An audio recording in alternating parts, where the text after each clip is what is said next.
I've been getting great use out of this water tank, so I'm adding more, this time connected to a downpipe to maximize water collection. We started by drilling a hole in the water tank in the pre-indented circles, pushing the tank fittings in and tightening them into place. Here's the part where we connected them to the downpipe. We positioned both the tanks in a level spot near a downpipe and also near my garden for easy access.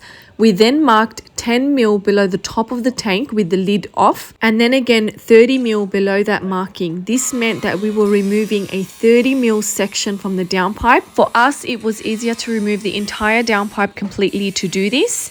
Once this was done, we refit the downpipe back into place, and then we fit the diverter body with the rectangular end upright into the cut section of the downpipe, and then we pop the downpipe back on. The fun part was linking the tanks together, and the fact that we can keep connecting many tanks is amazing. It just means that we can increase the storage capacity if we need to.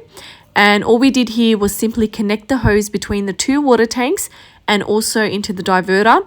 And there you have it, a 15-minute job, and we now have 2 additional rainwater tanks that we can use to collect rainwater efficiently, and it helps us save water.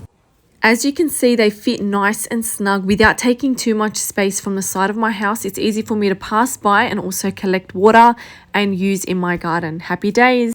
Here's what we collected after 10 minutes of rain.